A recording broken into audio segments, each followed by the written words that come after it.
vai ver a parte mais básica, a marca inicial, para a gente poder ter uma noção aí, quando vocês podem pagar a fisiologia, por exemplo.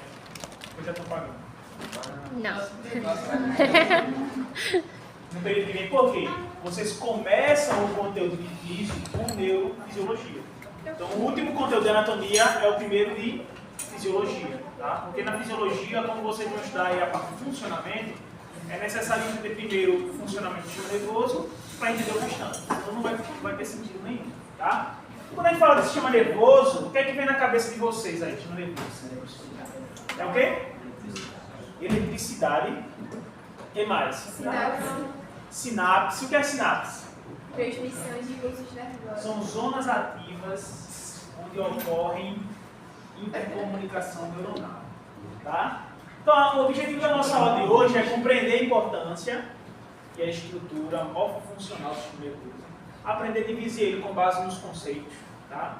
Aprender sobre LCE. Todo mundo já falou em LCE? Não. LCR. Líquido cefalorraquidiano. Ah, tá. O líquido cérebro espinal. É a mesma coisa, tá? Analisar a estrutura das meninges. Alguém sabe o que é meninge?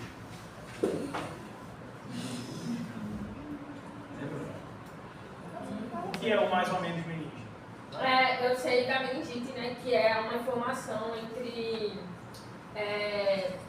eu acho que é a caixa craniana entre, mas enfim, não é uma membrana, né? A meninge é uma membrana tal qual o pericárdio, o peritônio, sendo que é uma membrana que reveste quem? Nervoso. Quando você tem uma inflamação provocada por uma infecção nessa membrana, a gente tem meningite. Tá? E aprender as funções rápidas, básicas de cada órgão do sistema. Tá bom? Então vamos com calma. Primeiro a gente precisa entender a importância desse sistema. Como é um sistema muito complexo, tá certo? Todo mundo conhece que o sistema nervoso é ele que controla todos os outros sistemas, como se fosse o sistema-chave. Mas por que ele tem esse controle?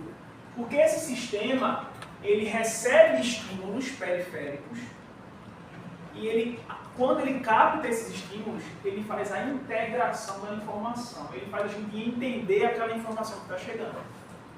E aí a gente pode dar uma resposta acerca daquela informação ou não. E essa resposta ela pode ser voluntária ou não. Professor, eu não estou conseguindo entender. Então o sistema ele é complexo porque ele depende de receber estímulos e dentre eles estímulos o quê? Elétricos. Tá? Então o sistema nervoso ele tem uma capacidade de enviar informações através de impulsos elétricos, através de eletricidade. Tá certo? Em fisiologia vocês vão ver muito bem. Eu acho que vocês já viram em biofísica. Vocês pagaram biofísica? Uhum. Também não? Tu pagou, né? Tá. Todo mundo pagou biofísica? Tu não.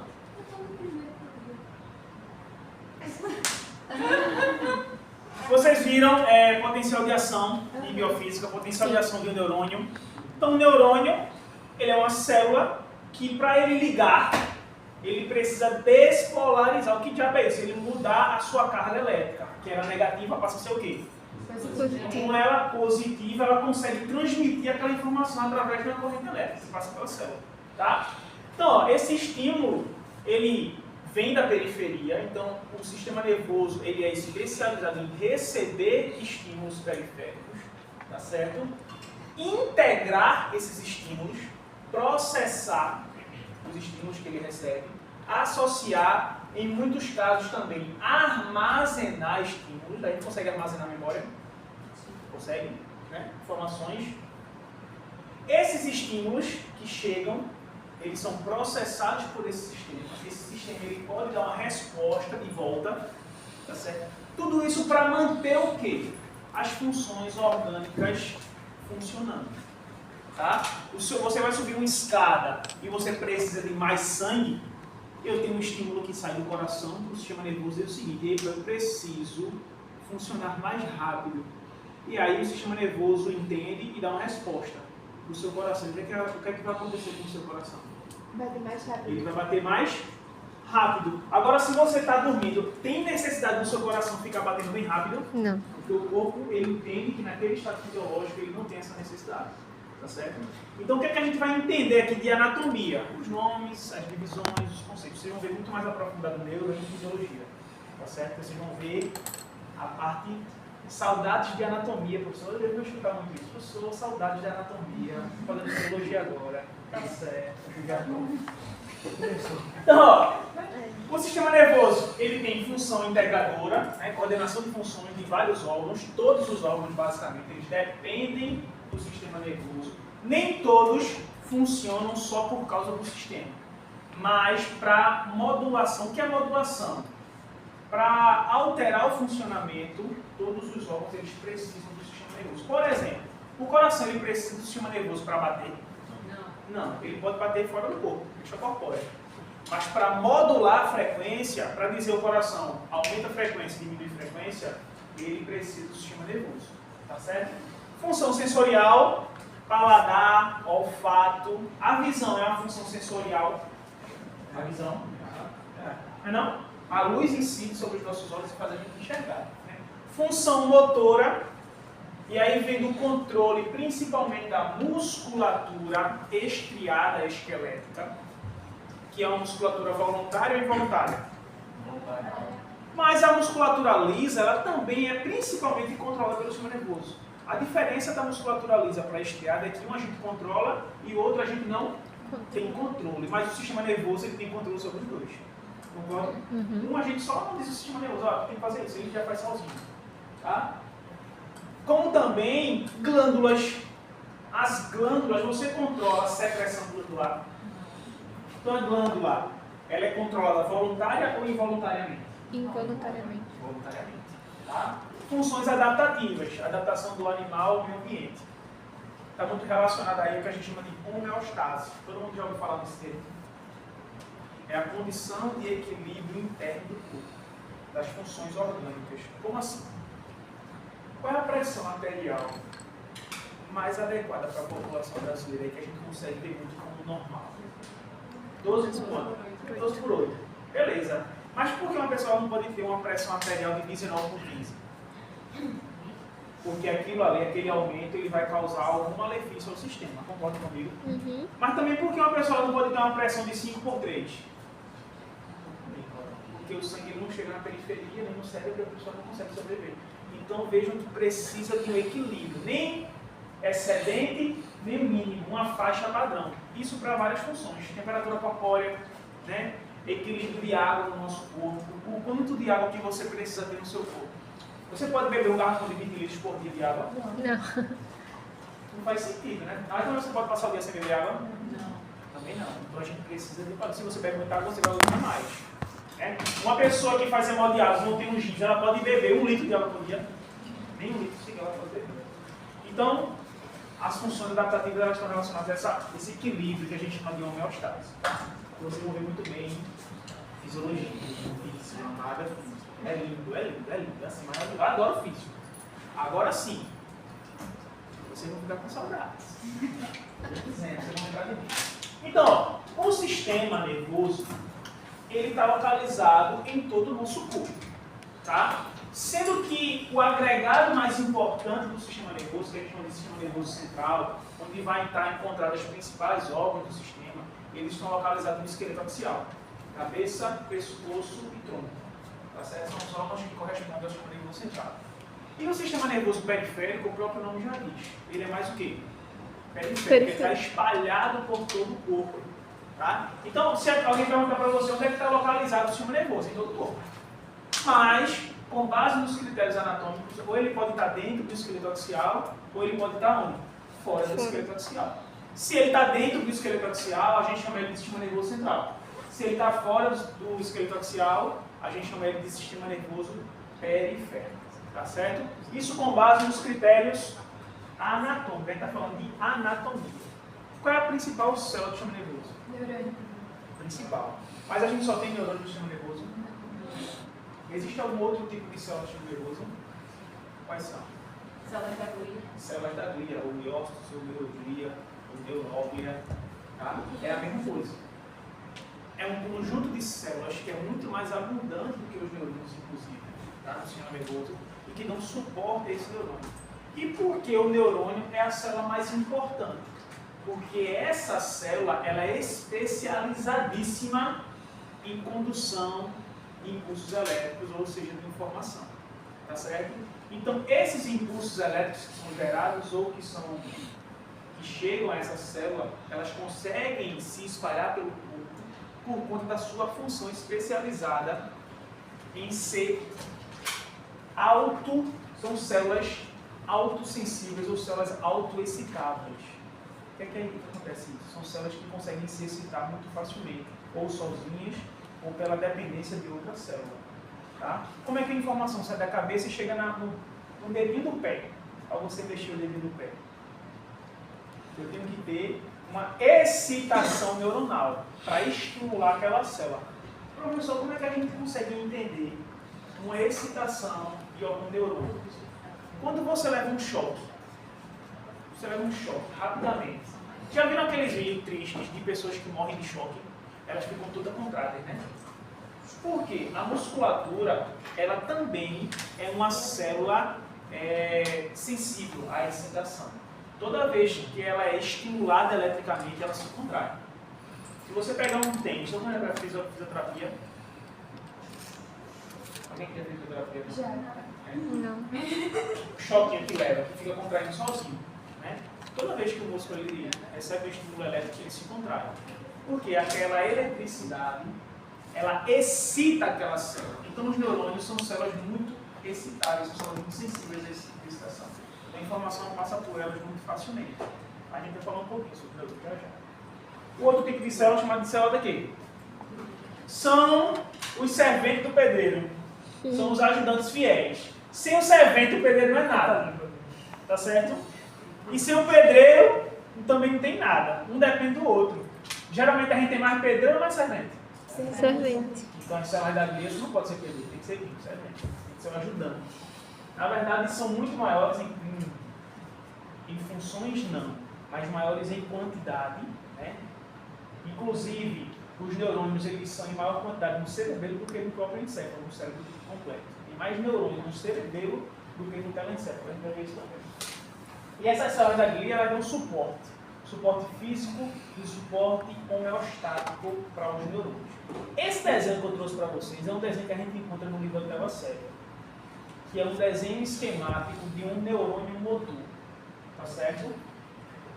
Que é o que faz a gente aprender sobre as estruturas de um neurônio. A gente consegue ver ali que eu tenho uma estrutura aqui do corpo do neurônio, onde a gente vai encontrar o núcleo, o material genético, as organelas, geralmente elas estão espalhadas aqui no corpo.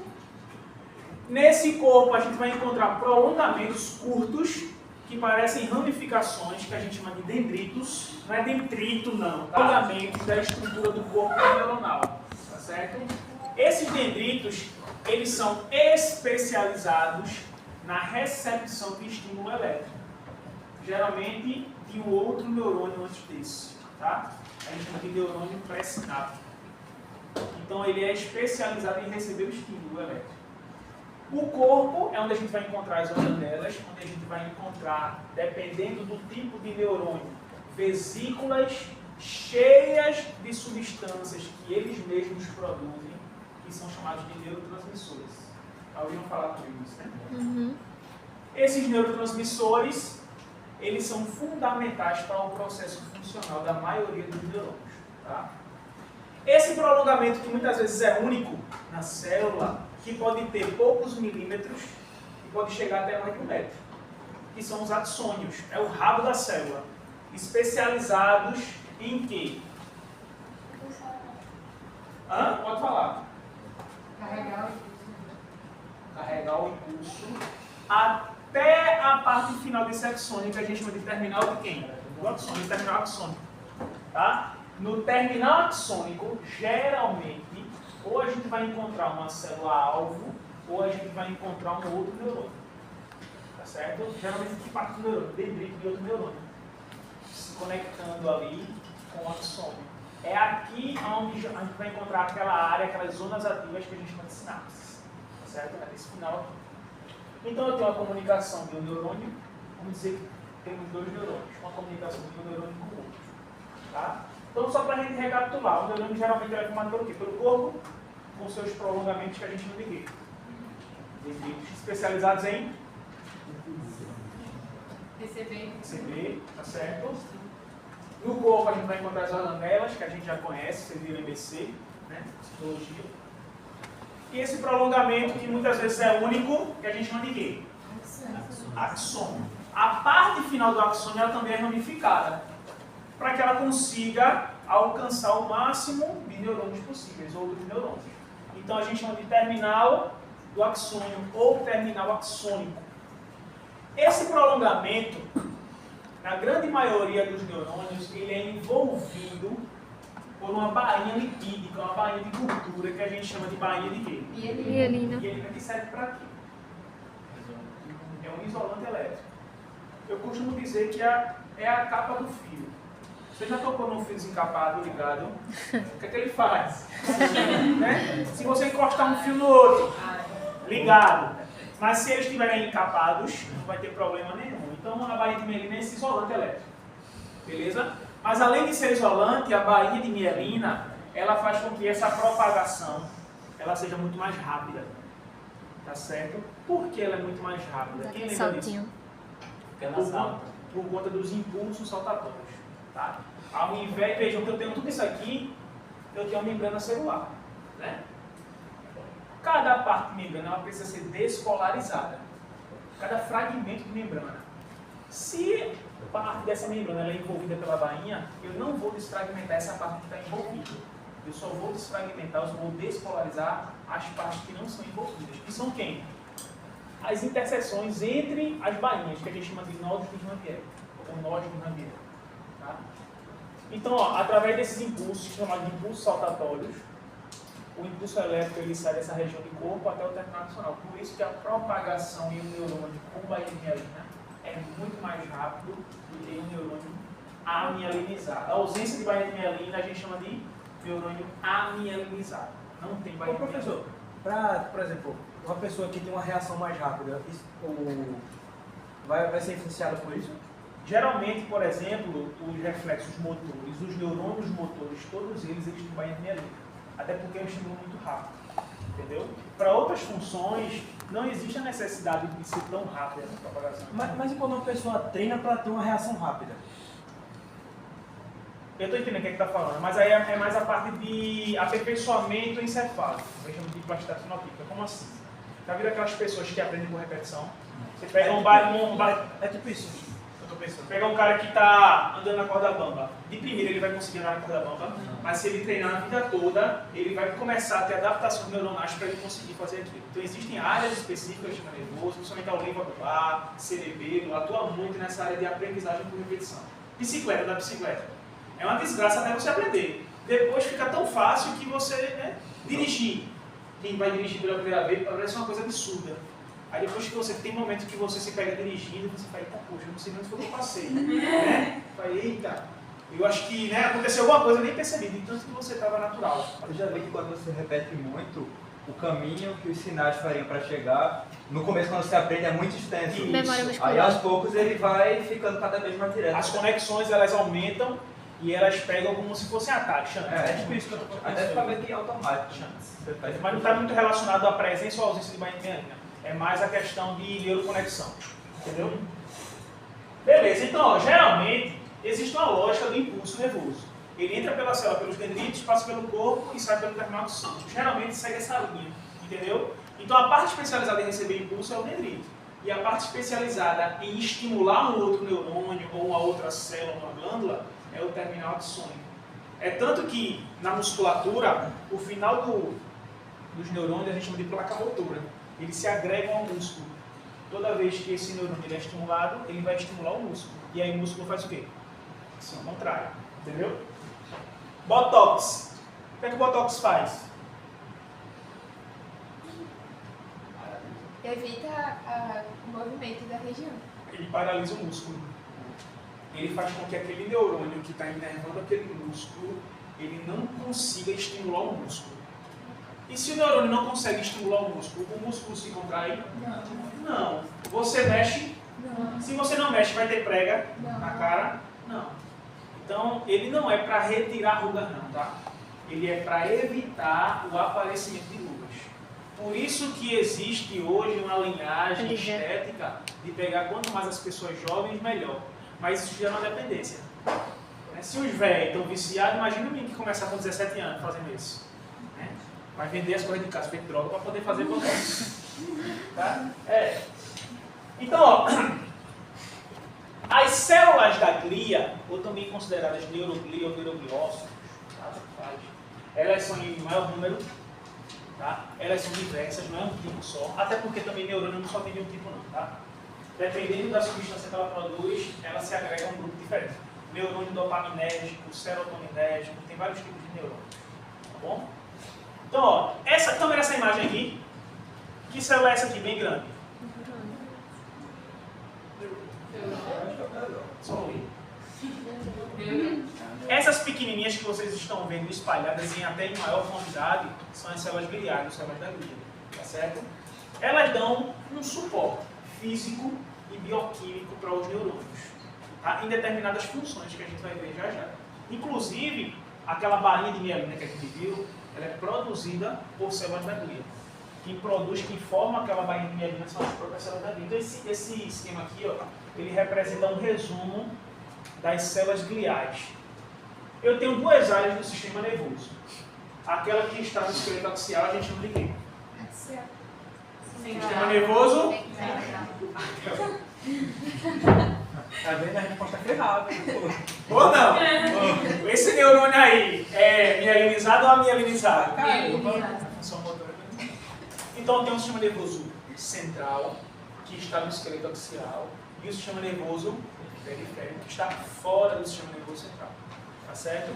No sistema nervoso periférico, que corresponde aos nervos, principalmente, a gente vai ter dois tipos de células gliais, ou células da glia, chamadas de células satélites e células de Schwann. Essa aqui eu acho que vocês já ouviram falar com mais facilidade. Células de Schwann. Células satélites e as células de Schwann, elas têm basicamente a mesma função, que é dar um suporte físico para o neurônio, físico mesmo, sustentação. As células satélites, geralmente elas dão sustentação à estrutura do corpo, do neurônio. E as células de Schwann, elas promovem a formação daquela bainha que a gente viu, que é chamada de bainha de quê? Mielina. Sendo que eu tenho neurônios com bainha de mielina no sistema nervoso periférico e no sistema nervoso o quê? No sistema nervoso periférico, quem vai produzir a bainha de mielina são as células de quê? No sistema nervoso central, já é outro tipo de célula, que a gente chama agora de quê? Oligodendrócitos. Tá certo? Qual é a função de ambas? Produzir a bainha de mielina. A diferença é que uma vai estar presente no sistema nervoso periférico e a outra vai estar presente aonde? No central. No central. Quem é que vai estar presente no sistema nervoso central? E no sistema nervoso periférico? Schwann. Beleza? Mas ambas função. Produzir e formar. Às vezes, a bainha de mielina, ela não, às vezes não. A bainha de mielina não é uma secreção da célula para formar. É a própria célula que se envolve na estrutura neuronal. É como se ela se envolvesse. E aquela célula ali se envolvendo é o que forma essa bainha de mielina. Entendeu? Um outro tipo de célula muito pequena, tá certo? E abundante também, se chama de célula da microglia. Eu tenho dois grupos, no sistema nervoso central eu tenho dois grupos de células já chamadas de microglia e macroglia. As microglias, ou micróglia, são esse tipo de células aqui, que são células imunológicas modificadas. Um parêntese aí. O sistema nervoso, as células do sistema nervoso, elas têm contato direto com o nosso sangue? Sim ou não? Não. Não pode nem deve. Existe uma barreira física chamada de barreira hematoencefálica, que não permite com que o sangue ele tenha um contato direto com o tecido nervoso. Até porque, imagine, um tecido totalmente estéril, né? E o nosso sangue é a porta de entrada de qualquer coisa. Então, constantemente a gente ia levar infecções para o sistema nervoso. Entendeu? Então, não tem. Essas células, elas são células do sistema imune que se transformaram, ficaram dentro do sistema nervoso, se transformaram como assim, professor? Ideologicamente, na lei neuronal, elas migraram para a região do sistema nervoso. Tá? E elas servem como células fagocitárias. E vão lá, ver a presença de algum agente infeccioso e vai lá e fagocita. Tá? Como se fosse um macrófago, exatamente. Tá? As células chamadas de astrócitos lembram o que para vocês? Astro. Astro significa o quê? Estrela. Tem muita ou pouca? Muita. Então são as células mais abundantes da vida. Tá certo? E por isso, elas desempenham mais funções relacionadas ao ambiente neuronal. A principal função dos astrócitos é manter um equilíbrio hemostático no tecido neuronal. Como assim? O neurônio é uma célula. Ele precisa de glicose, ele precisa de água, de sais, de íons, entrem e saem da célula. Então, essas células aí, chamadas de astrócitos, são elas que dão esse suporte e elas que fazem esse controle hídrico e iônico do ambiente neuronal.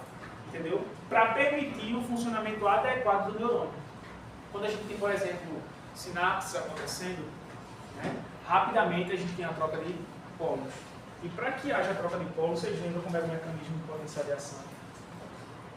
Canais de sódio se abrem, sódio entra e a célula dispara. Lembram disso? Lembra porra nenhuma? Então assim, olha na minha assim. O sódio, Na, ele tem uma carga elétrica nela. Né? Quando ela entra na célula, eu estou colocando o que dentro da célula? Carga elétrica positiva. Estou deixando aquela célula mais viva. A pessoa com depressão. Triste. Aí chega o outro e começa a botar mais defeito ainda na pessoa. Vocês acham que essa pessoa vai melhorar ou piorar? Então, essa pessoa que chegou, ela é uma pessoa hiperpolarizante. Ela vai fazer o quê? Um processo inibitório no neurônio. Já uma pessoa que chega e fala de coisas boas, fala positivamente para outra pessoa, o que ela vai se achar? Ela vai ficar mais o quê? E ela vai despolarizar. Então, é um estímulo excitatório, é um estímulo positivo, e um estímulo inibitório é um estímulo o quê? Negativo. O sódio, ele estimula excitatoriamente, ele excita o neurônio. Então, ele despolariza o neurônio. Entendeu? Os astrócitos, eles fazem todas essas funções aqui. Inclusive, eles participam de formação celular como se fossem células tronco neuronais. E aí vem um parêntese. O tecido neuronal, ele é facilmente renovado? Não. Dificilmente ele se renova. É tanto que já se tem artigos científicos que uma vez perdido o neurônio, acabou-se. Então todos os fatores que fazem você perder neurônio não é bom para a saúde. Você vai diminuindo a quantidade celular de neurônio. O que é que acontece muito? Professor, e aí, quando uma pessoa ela tem um acidente, perde uma função, é muito mais fácil um grupo de neurônios reaprender a função daquele grupo que morreu do que você ter uma regeneração celular.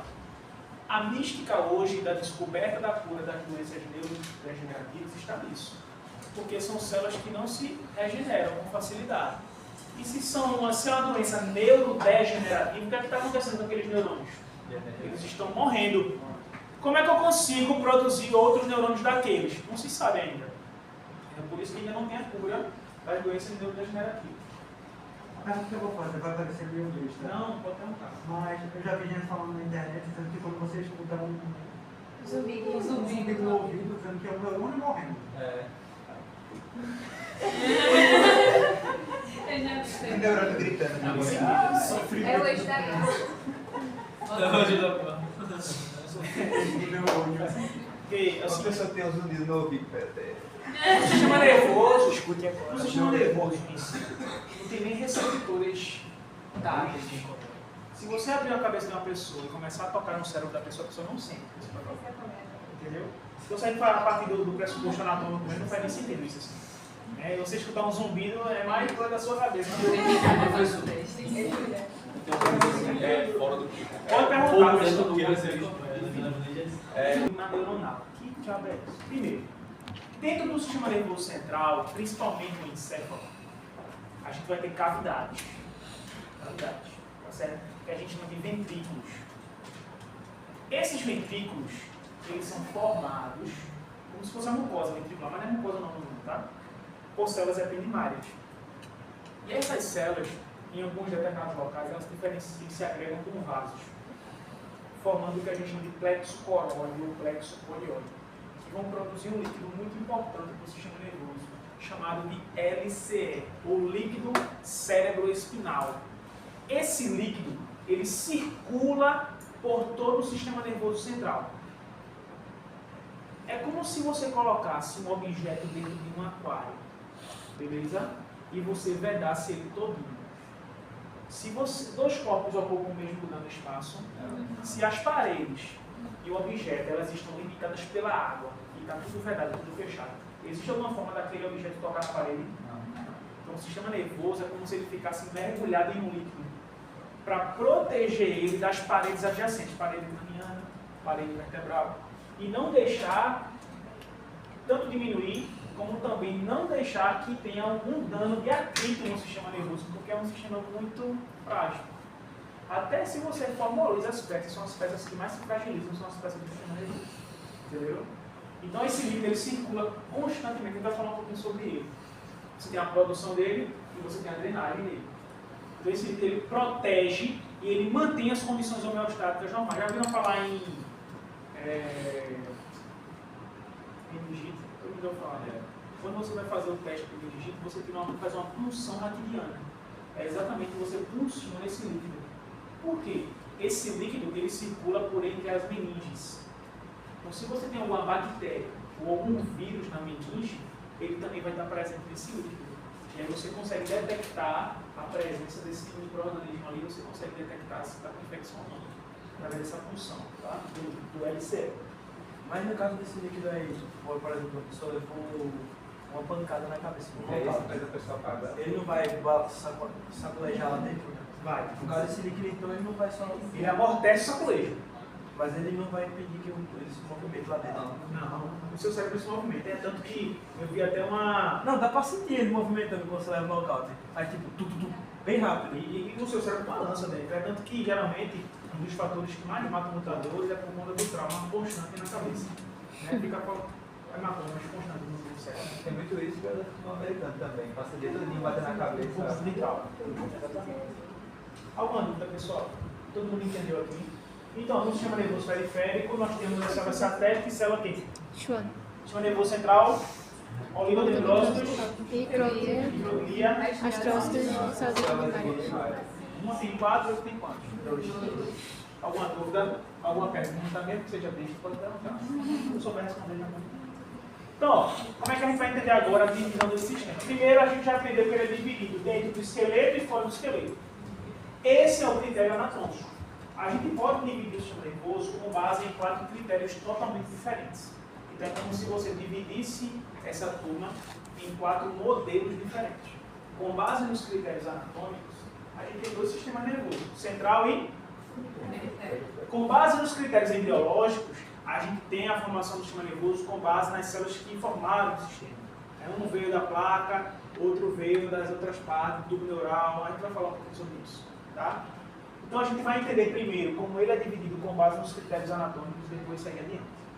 Com base no critério anatômico a gente já aprendeu. O sistema nervoso central está onde? Ou seja, dentro do crânio e dentro do canal vertebral. Todas as vértebras elas têm um orifício bem grande assim, que a gente chama de forame vertebral. Então dentro daquele forame, todo mundo junto, até a primeira ou segunda vértebra lombar, a gente tem um órgão cilíndrico que a gente chama de medula espinal. Aqui é esse órgão cilíndrico amarelo que vocês estão vendo.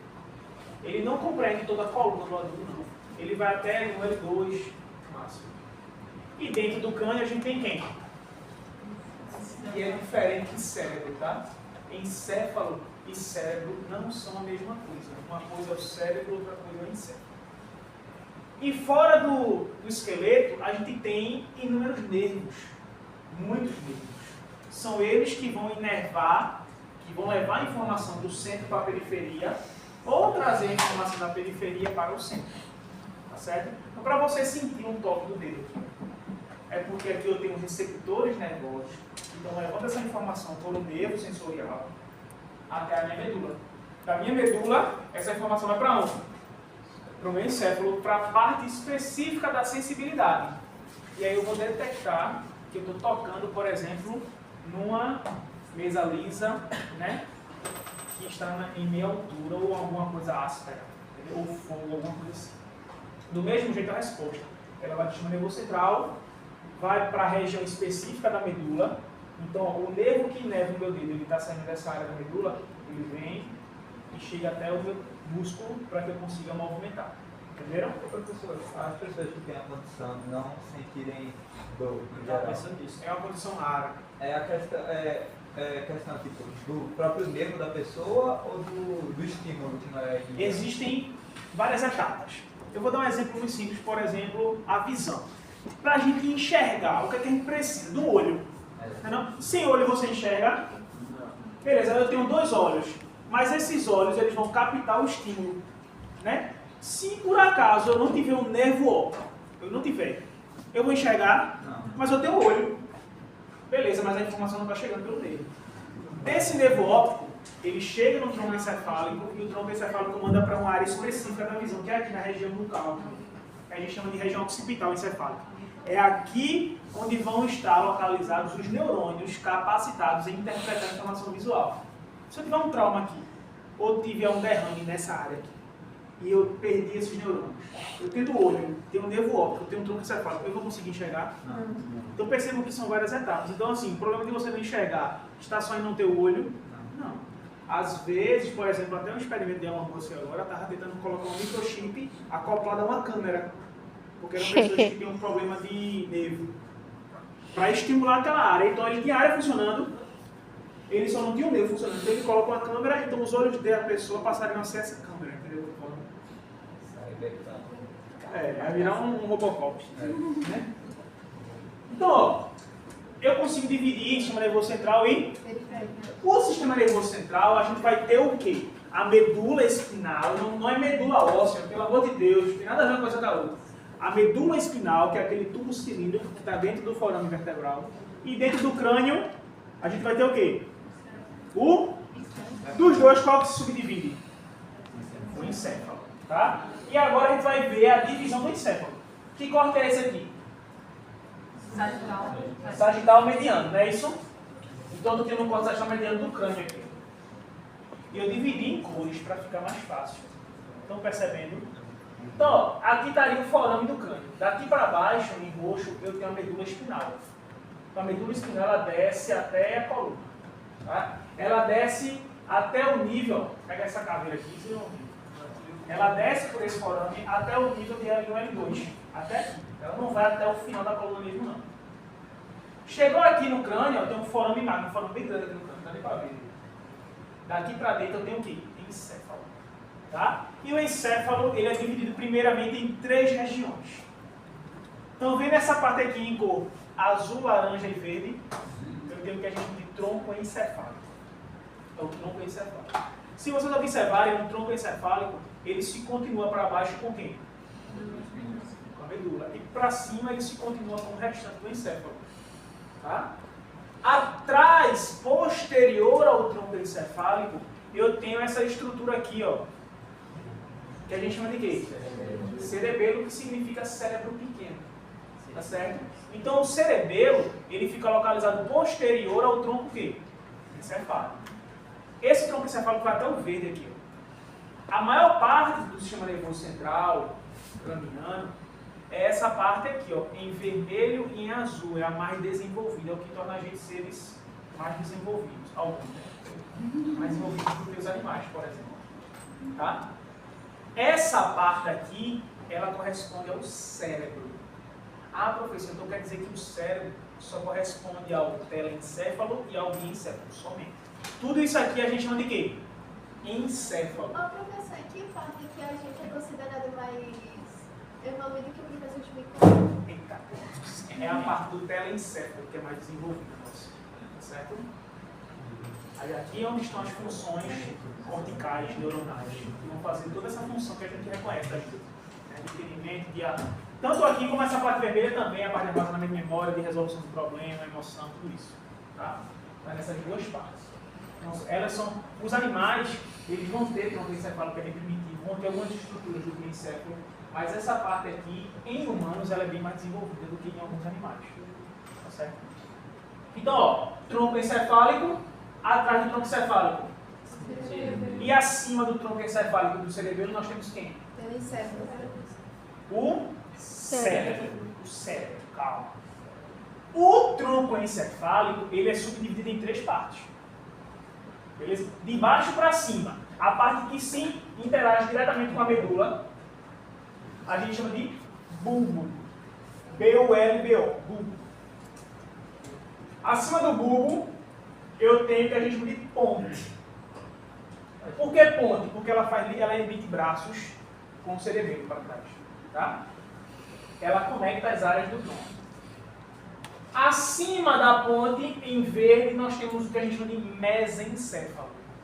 Então bulbo, ponte e mesencéfalo. Essas três estruturas, elas têm funções divergentes. Correspondem a uma área bem pequenininha da seleção encefálica do encéfalo em si. Mas elas são muito importantes. Beleza? Atrás do tronco encefálico nós temos quem? Cerebelo. Que não se subdivide macroscopicamente. Ela vai ser dividida em partes, mas a gente não vai estudar isso. Acima de verde nós temos o cérebro. E aí o cérebro ele é dividido em diencéfalo, certo? E em cima, a parte mais desenvolvida, a gente chama de quê? Telencéfalo. Diencéfalo e telencéfalo formam o quê? Cérebro. Bulbo, ponte e mesencéfalo formam o quê? Encéfalo. Tronco encefálico, tá? Então, olha o esquema aqui como está bem resumido. Eu tenho a medula espinal, não é espinhal, é espinal, e o encéfalo. O encéfalo se divide em tronco encefálico, cerebelo e... O tronco encefálico se divide em... E o cerebelo se divide em... Isso tudo é a divisão do sistema nervoso que está dentro do esqueleto. E o que está fora corresponde ao quê? Principalmente, a grande maioria do sistema nervoso periférico corresponde aos nervos. O que são nervos? Pensem comigo. Como é que a energia ela sai do centro de distribuição para a sua casa? Cabos. Fios, cabos. Se eu cortar o fio, a energia chega? Não. Então, os nervos, macroscopicamente, são os fios. E microscopicamente são o quê? Os axônios dos neurônios. Aglomerados de axônios. Seria aquele bocadinho de cobra que se faz no caminho? Isso, é o axônio. É aquela parte mesmo. Então, pensem comigo. Eu tenho nervos que vão sair da minha cabeça e vão para a periferia e vice-versa. Saem da periferia e vão para a minha cabeça. Qual é a parte do sistema nervoso central que vai estar dentro da minha cabeça? O encéfalo ou a medula espinal? A medula vai estar na cabeça. O encéfalo corresponde à parte do sistema nervoso central que está dentro da cabeça. Concorda comigo? Então eu tenho nervos cranianos que saem ou chegam na cabeça. Exemplo, o nervo óptico. Ele sai do olho e chega onde? No encéfalo. Então é um nervo que está dentro da cabeça. Concorda comigo? Então quantos nervos nós temos? É contabilizado isso. Não, eu assim.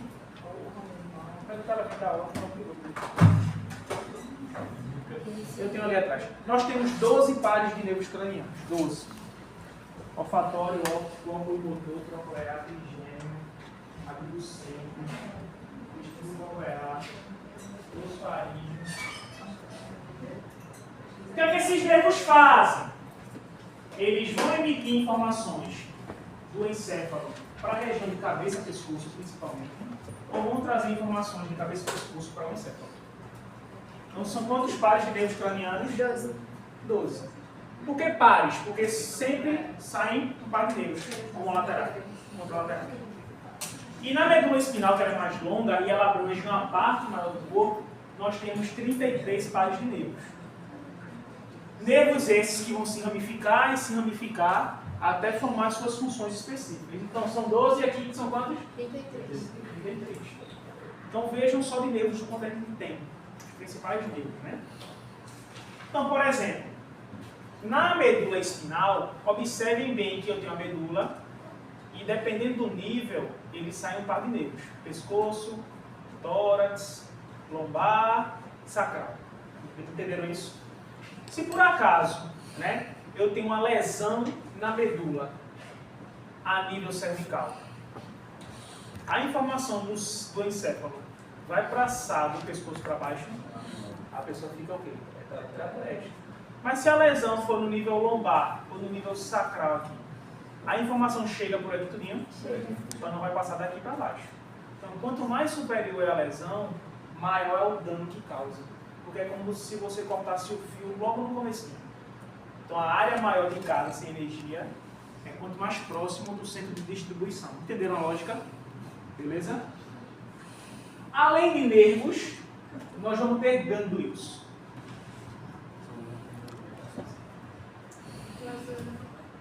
Falem sem medo de errar. Estudaram isso não? Estudaram isso. Acabou assim.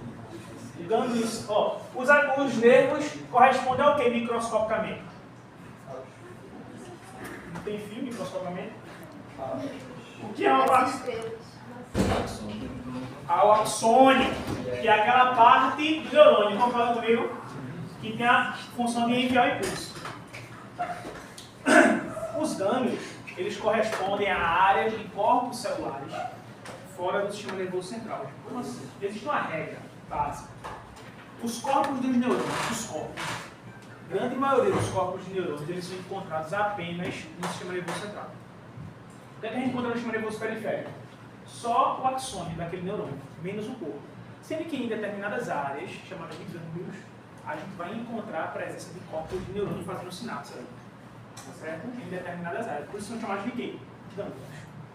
Essas áreas, elas são muito voltadas ao sistema nervoso autônomo, que corresponde a funções que você não tem domínio.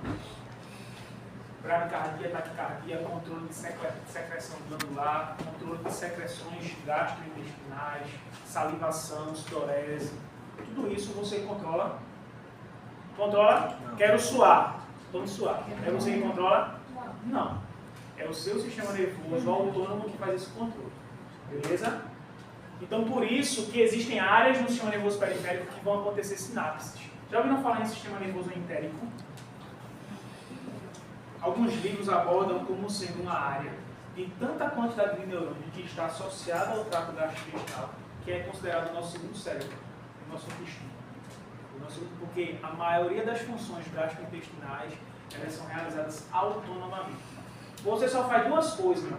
Você só coloca para dentro e coloca para fora. O resto você não controla nada. Entendeu? Você só mastiga e engole. Depois é só esperar para cagar. Só. O resto, veja por quanta coisa ele não passa e você não tem controle de nada. Entendeu? Alguma dúvida? Tem certeza? Isso aqui é uma questão de prova, tá? Tem certeza, né? Então, ó. Aqui é o que em roxo? Aqui. Aqui. Correspondem ao quê? Atrás. Em vermelho. Encéfalo, telencéfalo, Correspondem ao cérebro. cérebro. Não é cérebro, não. Pelo amor de Deus. Com base nos critérios embriológicos, a gente vem de embriologia. Vocês já pagaram embriologia? Já, querido professor. O sistema nervoso, ele é formado com base na estrutura aqui primordial que a gente tem de placa neural. Tá? Que começa a se dobrar, bem rapidamente, você já viu, começa a se dobrar. E essa sua dobra faz com que essas pregas se colem, se unam, e essa parte de baixo, que antes era um suco, forma agora um tubo. Então percebam que eu tenho um fechamento de um tubo, chamado de tubo o quê? Isso precisa ocorrer primordialmente para que aconteça aí a formação do sistema nervoso central, principalmente. Então, se eu não tenho o bom fechamento do tubo neural, eu tenho um sistema nervoso central formado adequadamente? Não. E o que é que as mulheres tomam antes de iniciar a gravidez? Para melhorar e tornar eficiente o fechamento do tubo neural? Ácido fólico. Hoje em dia nem toma ácido fólico, a gente chama de folato, que é uma parte ativa do ácido fólico, que já tem evidência de que ele melhora o fechamento do tubo neural para evitar doenças neurológicas de má formação. Dentre elas, quais doenças, por exemplo? Já ouviram falar em espinha bífida ou mielomeningocele? Eu tenho um mau fechamento do tubo neural, né? Corresponde à formação do sistema nervoso o quê? Medula e encéfalo. Então pode ter vários casos, como por exemplo, anencefalia. Eu posso ter aqui, ó, projeção das estruturas nervosas para a parte periférica do corpo. Então tem aí uma região que precisava ser protegida, ela está muito exposta. Isso vai acarretar disfunção, principalmente motor e sensorial para aquele indivíduo, dentre outras funções, entendeu? Então é necessário que esse tubo ele esteja fechado corretamente para que eu tenha a formação principalmente do sistema nervoso central. E o sistema nervoso periférico, professor, é formado através de quê? Quando eu tenho esse fechamento, eu tenho como se fosse um resquício, que forma o que a gente chama de crista neural, que fica periférico aqui. Então é da crista neural que vão se formar o sistema nervoso periférico completamente. Tá bom? Então o sistema nervoso central é formado através do tubo, do fechamento do tubo o quê? Tubo neural. A principal estrutura que forma o sistema nervoso central é o tubo neural. Tá? Eu tenho uma divisão com base em critérios que a gente chama de critérios metaméricos. O que é isso? Divisão. Repartição, como se fossem cortar um queijo com uma mortadela. Tá? Eu tenho o sistema nervoso segmentar e o sistema nervoso suprassegmentar. Percebam que se a gente observar com base nos critérios anatômicos não faz muito sentido. Mas o que é que diferencia cada um desses dois? Eu tenho corpos de neurônio e eu tenho aquele prolongamento que a gente chama de quê? O axônio. Em uma visão macroscópica, quando você vê um aglomerado de corpos de neurônio no tecido nervoso, aquele tecido nervoso ele tem uma coloração acinzentada. Então a gente chama de substância cinzenta. Então a substância cinzenta nada mais é do que um aglomerado de corpos de neurônio ali. Então aquela área ali tem muito corpo de neurônio. Quando você vê só uma parte branca, a gente chama de substância branca. E ali não vai ter corpos de neurônio. O que é que a gente vai ter ali só? O prolongamento que a gente chama de quê? De axônio. Então aglomerados de axônios. É como se fosse um emaranhado de fios juntos ali. Tá certo? Então, ó, no sistema nervoso suprassegmentar, que corresponde ao cérebro e ao cerebelo, né, eu tenho a substância cinzenta cortical por fora. E no miolo, no centro, eu tenho uma substância o quê? Branca. Ou seja, os neurônios eles estão formando por fora. E no miolo, ali no centro, a gente vai ter o quê? Os axônios. Já no sistema nervoso segmentar, que corresponde a tronco encefálico, medula e nervos, eu tenho o contrário. Eu tenho substância cinzenta no miolo e por fora eu tenho substância o quê? O que difere morfologicamente o sistema nervoso segmentar do suprassegmentar é exatamente isso. O sistema nervoso suprassegmentar, a substância cinzenta é cortical. E a substância branca é o quê? Medular. No sistema nervoso segmentar, o inverso. Substância cinzenta central e substância branca cortical. Beleza? Professor, cinzenta branca. Eu preciso do axônio para mandar o impulso. Concorda comigo? Então, quando você vê um aglomerado de substância branca, é porque você está vendo um bocado de axônio levando a informação. Então, a fiação do sistema nervoso corresponde à substância branca. O computador que vai fazer toda a informação corresponde à substância o quê? É bem uma forma bem chula para a gente poder entender na mente. Tá? Dúvidas? Com base agora, a gente viu a divisão com base nos critérios anatômicos, embriológicos, que eu nem foquei muito, né? Metaméricos, e agora o quê? Funcionais de quê? Função. E função está relacionada ao quê? Fisiologia. Uma das primeiras aulas de neuro que vocês vão ter no período que vem vai falar sobre isso aqui tudo. Por quê? Esqueçam a divisão com base nos critérios anatômicos. A gente vai aprender a dividir agora o sistema nervoso com base na função daquela parte. Eu tenho dois sistemas nervosos. A gente chama de sistema nervoso somático e sistema nervoso somático. Soma está relacionado a corpo, tá certo?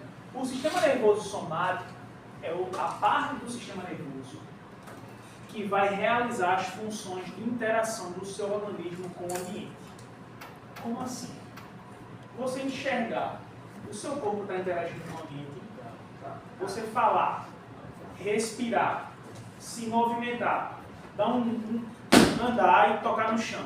Tudo isso é uma forma de você interagir com o ambiente interagir com você. Então, todas as funções associadas à adaptação ou a fazer com que o organismo se adapte ou se interaja com o ambiente são coordenados pelo sistema nervoso dele. Somático. visão, audição, paladar, né? Motricidade, sensibilidade, tudo isso corresponde à função do sistema nervoso o quê? E esse sistema nervoso somático ele é dividido em duas vias, em duas fases. Eu tenho a via aferente e a via eferente. A aferente está chegando ou está saindo? Chegando. Então, ó, a via aferente, ela corresponde, tá, às funções que estão saindo da periferia do seu corpo e chegando ao sistema nervoso central. Por exemplo, se eu toco no espinho, aquela dor que eu senti, ela está chegando ao meu sistema nervoso central através de uma via aferente ou eferente? Diferente.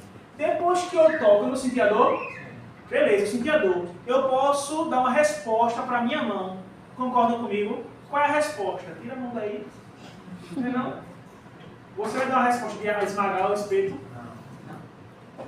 Então, o sistema nervoso, ele integra a informação e manda uma resposta. E agora vai por uma via que sai do sistema nervoso central e vai para onde? Para a periferia. Correspondendo aí a um nervo motor. Toda via aferente, a gente chama ela de via sensorial ou sensitiva. Tá certo? Toda via eferente, a gente chama ela de via o quê? Motor. Ou seja, se eu quero andar, eu estou vendo um buraco ali, eu estou vendo um buraco, e eu vou pular dentro do buraco. Né? Você viu, você pulou porque você quis, concordam comigo? Esse pular dentro do buraco, esse estímulo de pular, ele foi através de uma via aferente ou eferente? Diferente. Uma resposta, concordam comigo? Está relacionada à motricidade. Você pulou porque você é besta e quis. Então, todo estímulo motor, ou seja, todo estímulo eferente do sistema nervoso somático, ele é voluntário. Ou seja, toda a motricidade do sistema nervoso somático, quem é que comanda? É consciente. Você que tem essa consciência sobre o que você está fazendo. Eu estou vendo uma pessoa no meio da rua ali, ó. Ela não gosta de mim, eu não gosto dela. Eu vou correr e vou dar uma voadora nela. Aí depois eu vou dizer assim, não, foi sem querer. Não foi sem querer. Porque você poderia continuar andando, dar um salto, aí você decidiu fazer o quê? Correr, pular. Então, Amiga, quanto já passado no celular de Tibério. foi você que controlou. Foi muito Se você voluntário. controlou, você ali, qual foi o seu sistema funcional que estava ali? Eu acredito que eu naquele pensei momento? exatamente Somático, nisso. será? Eu vendo o Tibério e dando uma Via voadora aferente, nele. aferente. As duas, por quê? Você olhou. Veio a ira, veio a raiva. Então tem o ventrículo lateral esquerdo, o ventrículo lateral direito, se unem para formar o ventrículo quê? Terceiro ventrículo. O terceiro ventrículo ele se comunica por um canal até uma região que fica atrás do tronco encefálico, que a gente chama de quarto ventrículo. Então tem dois ventrículos laterais, um terceiro ventrículo e um quarto ventrículo. Então esse líquido ele é produzido constantemente nesses ventrículos, tá certo? Ele é produzido, ele vai circundar, ele desce pela medula e sobe. Tá? Não é uma circulação sanguínea, não tem aquela velocidade e pressão de uma circulação sanguínea. Beleza? Mas essa circulação ela é bem lenta e ela provoca até chegar no encéfalo. Quando ela chega lá no topo do encéfalo aqui, ó, eu vou ter estruturas vasculares que vão drenar esse LCE. Vasculares, vasos pequenos, microvasos, que vão drenar. Então eu tenho quem produz e eu tenho quem drena. Então esse líquido ele é produzido, circula, tá certo? E depois ele é o quê? Drenado. Se eu tenho apenas produção desse líquido, o que é que eu vou provocar dentro desse sistema nervoso? Um aumento de uma pressão. E esse líquido aumentando, ele vai comprimir quem? E ele vai provocar um crescimento. É o que geralmente provoca o que a gente chama de hidrocefalia. Então o que seria a hidrocefalia? Tem uma imagem aqui. Depois eu volto para mostrar para vocês. ventrículo lateral esquerdo e direito, estão vendo? Com hidrocefalia, porque esses ventrículos estão bem aumentados. Como a criança ela não tem a calcificação completa do crânio, essa cabeça começa a o quê? A crescer, a expandir, se não for tratado rapidamente. Tá certo? A pessoa fica com aquela cabeça imensa, né? Porque tem um líquido aumentado ali dentro. Entenderam isso? É caso de mais idosos, que o pessoal chega aqui, aparenta que ele tem, começa a ter demência, Alzheimer, sendo que quando eu vou fazer a ressonância eu vejo que na verdade é a fração. Isso, por quê?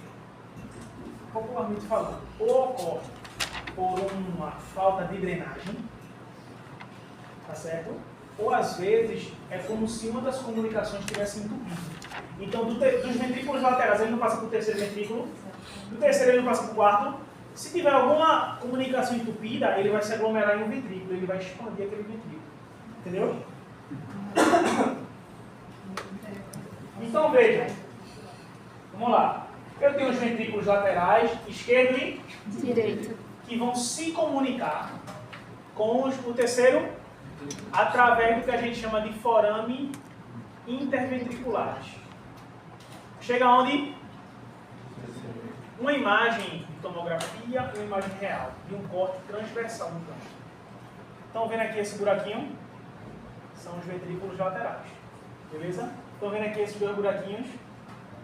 Estão vendo esses buraquinhos atrás aqui? Também são os ventrículos laterais. Poxa, professor, você tem 4, né? Não. É como se eu fizesse um corte aqui. Estão vendo que eu estou pegando duas partes? Essa parte da frente e essa parte de trás. E aí, no corte, eu só vejo a parte da frente e a parte de trás. É porque é tridimensional. Tá? Chegaram no terceiro ventrículo, tá? Que é uma parte bem central do encéfalo. É onde a gente encontra... Estão vendo esses pontos arredondados cinzentos? Como é o nome desses pontos que eu falei? São os núcleos cheios de corpos de neurônio. Então, tem muita função, sináptica. Opa! Esse aqui é noivo.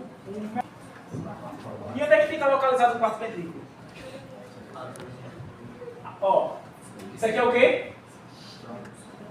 E aqui é o quê? Tá vendo esse lugarzinho aqui, esse buraquinho aqui? Aqui é o quarto. Tá vendo esse buraquinho em cima? Aqui seria qual ventrículo? Estão vendo esse canal entre o terceiro e o quarto aqui, ó? Estão vendo? Chamado de aqueduto encefálico. Aqueduto, para que serve um aqueduto? Passagem de água, né? Então tem um aqueduto encefálico do terceiro ventrículo para o quarto. E do quarto, como é que ele vai lá para o espaço subaracnoide? Eu tenho o que a gente chama de forames. Eu tenho um forame mediano e tenho dois forames laterais para derramar aquele líquido para o espaço. Eu tenho até uma imagem aqui representando. Pronto aqui. Ventrículos laterais. Aqui é qual ventrículo? Terceiro. Aqui é qual ventrículo? Quarto. Estão vendo essas setinhas mostrando para onde está indo o líquido? Ele vai para o espaço subaracnoide, circula, desce e sobe e circula por todo o encéfalo. Estão vendo? Quando ele chega nessa região aqui superficial, tem um seio venoso que vai drenar esse líquido e vai compor ali o sistema sanguíneo. Então esse líquido ele é produzido e ele é o quê? Drenado. Se eu tenho um aumento da produção e a diminuição da drenagem, eu tenho um acúmulo.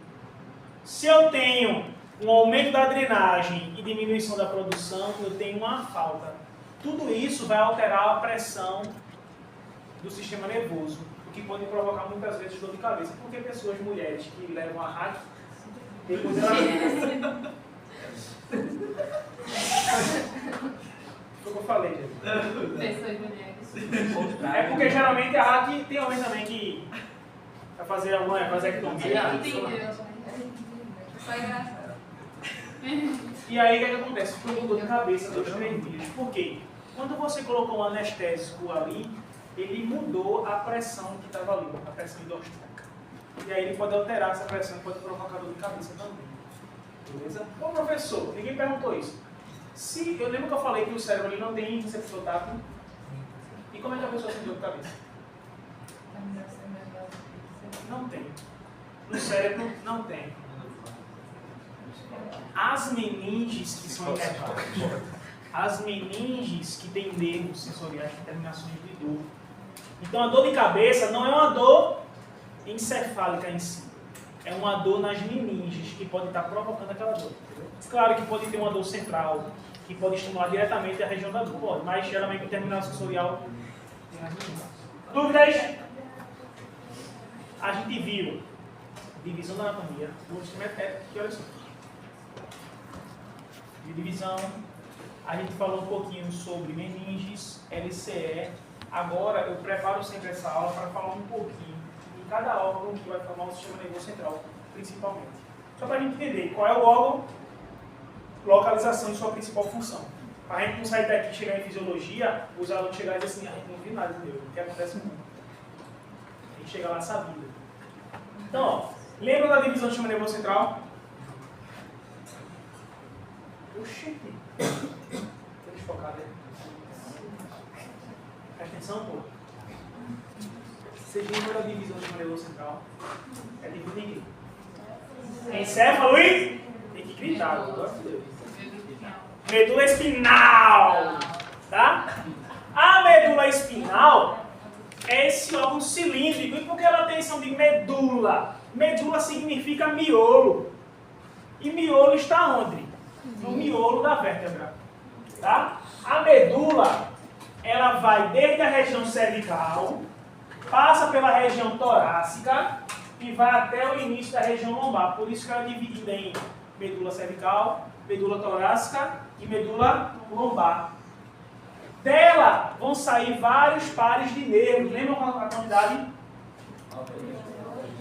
30 aí? 3 pares. Então eu tenho nervos cervicais, eu tenho nervos torácicos, eu tenho nervos lombares. Mas eu também vou ter nervos sacrais.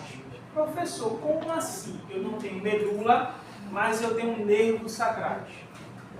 O que é que ocorre? Quando nós somos bebês, a medula, ela ocupa quase que completamente a nossa coluna. Sendo que o sistema nervoso, ele não cresce na mesma proporção da nossa estatura. Tá certo? Então, a tendência desse sistema é o quê? Diminuir com relação à nossa estatura. O que faz é encurtar essa medula. A medula encurta, mas os nervos que já estavam emergindo anteriormente, eles permanecem. Então é por isso que nessa região sacral, aqui, ó, lombar sacral, a gente não encontra a medula, mas a gente vai encontrar os nervos. Como, por exemplo, o nervo ciático. Ele emerge da região, o nervo ciático é esse aqui, bem grossinho. Ele emerge dessa região sacral. Entenderam? Qual é a função primordial da medula? A medula é um órgão do sistema nervoso central. Ele tanto vai receber estímulo e mandar para o encéfalo, como a própria medula é um centro integrador. O que é isso? Ele também vai desempenhar funções. Principalmente funções relacionadas a reflexo. Como assim, professor? Eu tenho uma imagem aqui. Vamos entender. Cadê? Aqui dá para entender. Isso aqui é um corte transversal de uma medula, beleza?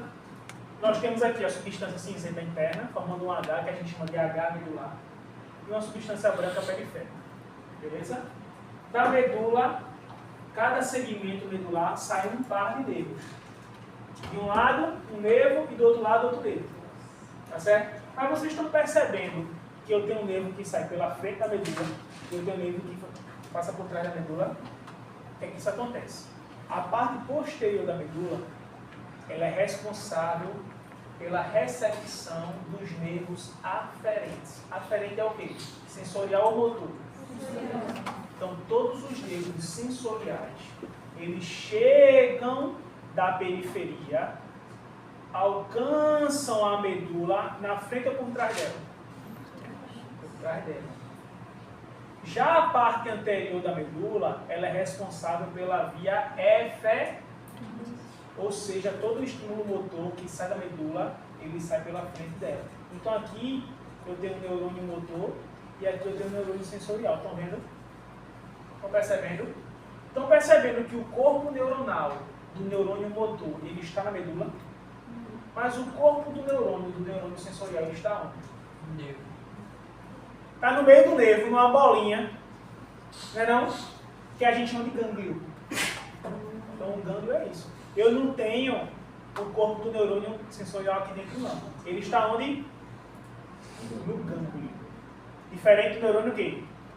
Aqui eu tenho um gânglio? Não. Tá certo? Então todo o estímulo. Pisei no prego, o estímulo chega por aqui, ó. Beleza?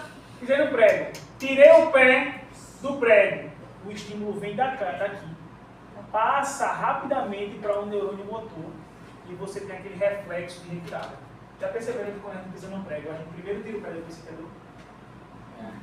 No instante em que a informação ela está subindo para o encéfalo, para você se sensibilizar da dor, no mesmo instante, a medula já está mandando um arco reflexo. Eu tenho um neurônio chamado de interneurônio, que liga esse com esse. Então eu já tenho informação de reflexo aqui. Então o que é que o corpo faz? Antes de eu sentir dor, eu já protejo o meu corpo. Entendeu? Já foram no pediatra, ele dá uma marteladinha aqui. O que é isso? É para ele saber se o seu funcionamento se o seu funcionamento neurosomático ele está funcionando. Lembra do sistema nervoso somático? Lembra? Para que ele dá uma martelada aqui? Quando ele dá uma martelada aqui no joelho, o que é que a gente faz? Ele dá um chute. Por quê? Pensem comigo. Se eu estou estimulando essa região, eu estou provocando um estiramento brusco no músculo. E esse músculo, ele vai trazer uma informação do sistema nervoso central, dizendo assim, é como se você estivesse tropeçando. De uma maneira bem chula. Quando a gente está andando, a mulher vai para a vaquejada de salto alto. É a maior burrice do mundo, não é não? Mas vai. O que acontece? Pisa no buraco faz assim, né? Aí se desmonta e se monta. Quando você perde o equilíbrio, o seu corpo, na mesma hora, ele faz o quê? Ele compensa. Não é isso? Quando o médico ele dá uma martelada no seu ligamento patelar, é como se você estivesse perdendo o equilíbrio. Naquele momento, o músculo, ele manda uma informação sensorial para a medula, dizendo alguma coisa está acontecendo ali. O que é que a medula manda de volta? Contrai esse músculo para a gente ver. Aí o que você faz? Você contrai e faz o quê? Dá um chute. Se você tiver alguma alteração neurológica ou um não funcionamento da medula, do dedo, você vai conseguir dar um chute? Então o médico ele já sugere que aquela criança, já refere uma criança, ele pode ter algum problema neurológico, sensorial ou motor somático. Entendeu? E tudo isso tem a ver, mas quando você está dormindo e você sente que tem alguma coisa no seu rosto, aí você, no instinto, você bate, tira. Por exemplo, tu tá dormindo, aí vai alguém e passa uma pena no teu rosto. Aí a pessoa tá com a mão suja alguma coisa, tá ligado? O que acontece? Esse esquema que eu falei do reflexo patelar, né? Que é um teste para você saber se suas funções neuromotoras elas estão eficientes. Então eu tenho aqui, ó, o estímulo do reflexo, ele vem por uma via aferente, ele faz sinapses com o interneurônio aqui no centro, e vai se conectar com o neurônio motor para o músculo se contrair. Tá? Lembra que eu falei isso aqui? Lesão na medula. Quanto mais próximo do crânio, melhor ou pior? Tá? Então, quanto mais próximo da região cervical, mais área ela vai ser injuriada, né? E você vai perder movimento. Por isso que a tetraplegia, geralmente ela é provocada por uma lesão cervical. Normalmente estiramento do pescoço, chicoteamento cervical, acidente automobilístico. Então aquele chicoteamento assim, ó. Tem gente que morre, morreu com o pescoço, quebrou o pescoço. Né? Vamos falar sobre isso. Mas curioso, muita cansada poderia causar uma lesão na medula? Ele pode provocar, se você tiver fratura, por exemplo, de vértebra. Ele pode perfurar, que acontece muito, né? Porque é descarga de peso, né? Entendeu? Se descarga de peso, você perdeu. O que acontece com pessoas que morrem porque quebraram o pescoço? Não é porque o osso fraturou. É porque, geralmente, fratura de osso e aquele osso, ele perfura o tronco encefálico. Geralmente é aqui na região cervical. E o tronco encefálico que a gente vai ver, que é um órgão muito importante, porque ele é o centro do controle vascular e respiratório. Você está respirando desde quando você nasceu. Mas só parar para respirar, para prestar atenção no seu palavra, né? Então, esse núcleo é ele que controla a nossa respiração involuntária. Então, se você perde esse controle involuntário, sacrifício de rato geralmente se fazia assim, colocar uma agulha na região cervical até furar a medula. Até furar, na verdade, o bulbo. Aí ele vai ter bradicardia e para de respirar, bradicardia e morre. Geralmente para anestesiar. Faz isso para economizar a anestesia. Porque o comitê de ética, ele pede para a gente sacrificar animais com hiperdosagem de anestésico, por exemplo. sendo que a anestésica é muito dispendiosa, é caro. Geralmente, o que é que se pode fazer? Provoca anestesia para ele não sentir dor e faz morte por perfuração bulbar. E aí ele vai parando, vai dormindo, sem sentir dor, sem sentir dor. Ele nem faz nenhum estímulo de dor. O estímulo de dor, ele fica se contorcendo, sabe? O rato, principalmente assim. Dúvidas? Todo mundo aqui é biólogo, né? Todo mundo aqui é a favor dos animais, né? Eu também sou, tá? Mas tem uns que tem que fazer o quê, né? Mauro melhor pra isso, o cara que vai matar o rato Acima da medula nós temos quem? Que é dividido em bulbo, ponte, mesencéfalo. O mesencéfalo é a única estrutura do tronco que não tem a mesma origem embrionária da ponte do bulbo. Por isso que o mesencéfalo ele tem função totalmente diferente. O bulbo e a ponte, né, que são essas duas estruturas aqui, o bulbo, essa parte mais inicial aqui, e a ponte, essa parte bem larga, estão localizados onde? Dentro do crânio, na frente de quem? Anterior a quem? Ao cerebelo. E posterior a qual osso aqui?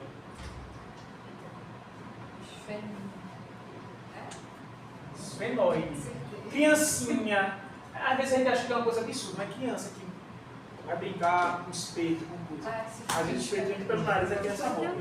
Por quê? Ó, nariz perfura esfenoide e perfura quem? O mesmo centro. Né? Que vai ter esse controle. Olha isso. Vocês vão ser pais, irmãos. Vocês vão perceber isso. Vocês vão ter Não. medo de tudo quando vocês conversam. Quando eu era mais novo, eu Quero ia não. Gravilândia, de carro de tudo. Um dia desse eu fui. Eu não fui pra porra nenhuma, inclusive eu fui por um só, que foi aquele brinquedo que a Karina morreu. Quando eu fui, o quê? 2 meses depois, tá naquele acidente que a Karina morreu? Eu olhei assim, eu só me cheguei lá, porque eu tô com medo. Eu falei, meu Deus, eu vou perder minha filha. Vou morrer aqui. Medo, eu deve ser ficar com medo. Ó, nós temos quantos pares de nervos cranianos? 12. Vejam como o tronco encefálico ele é tão importante. Dos 12 pares, 10 saem do tronco encefálico. Então, vejam, eu tenho várias funções controladas pelo tronco encefálico. Muitos reflexos, reflexo de vômito, de deglutição, tá? Reflexo de respiração, tudo isso. Então, o bulbo, a ponte e o mesencéfalo são eles que formam esse tronco. Então, vamos entender cada um separadamente. Quais são as principais funções do bulbo? Tá?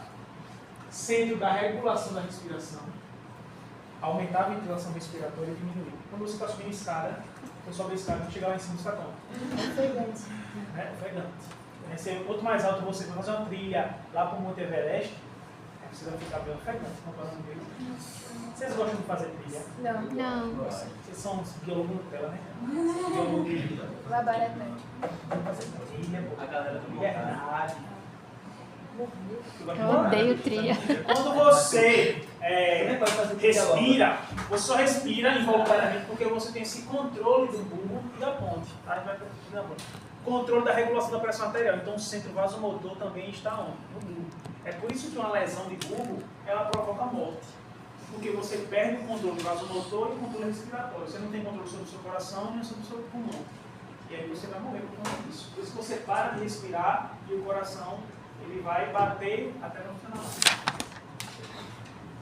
Também é o centro da coordenação de reflexo, deglutição, da tosse e do vômito. Existem alguns relatos de pessoas que têm síndrome de tosse. Já ouviram falar? Porque existem áreas do bulbo que ficam sendo estimuladas constantemente. Vê que coisa interessante. Alguém aqui tem hipersensibilidade à luz e expira? Acho que todos vão falar. Não, acho que eu tenho que quando bate. Eu tenho, minhas filhas têm. É engraçado. Você está em casa, eu tenho. Se eu abrir a janela muito claro, eu espirro. Aí eu fui pesquisar o que era. Vê que coisa interessante. Você não tem isso não, mas isso é normal, é muito normal. Chão frio. Porra. Se eu tiro a meia, Espirra. Controla a nossa visão. Por trás dele, passa um nervo responsável por essa característica do reflexo do espirro, do espirrar. Entendeu? Então, quando a luminosidade vem, estimula muito, muitas vezes, essa área da visão, que faz estimular essa área do reflexo do espio, e você espia. É porque são nervos que estão próximos, centros que estão próximos. Neurônios próximos, aí às vezes acaba estimulando o neurônio sem querer, entendeu? E aí você espia. Então, ó, uma coisa muito interessante do bulbo é o seguinte. Eu tenho lá uma região que controla a minha motricidade. Então, eu tenho uma região no encéfalo, que é uma região central do encéfalo, onde vão estar todos os neurônios que vão controlar toda a sua função motora voluntária. Toda ela. Movimentar a mão, tudo. Esses nervos saem dessa região, convergem pelo tronco e descem para a medula.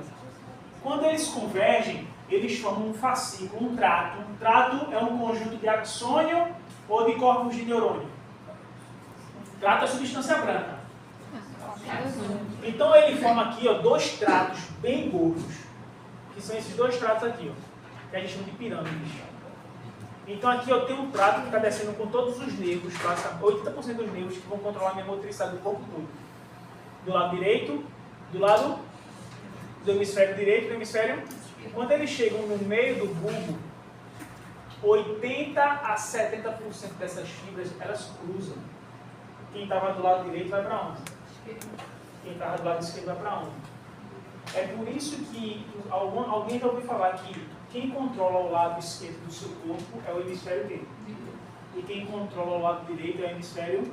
Pessoas que têm um AVC, que eles perdem a motricidade e a sensibilidade do corpo. Né?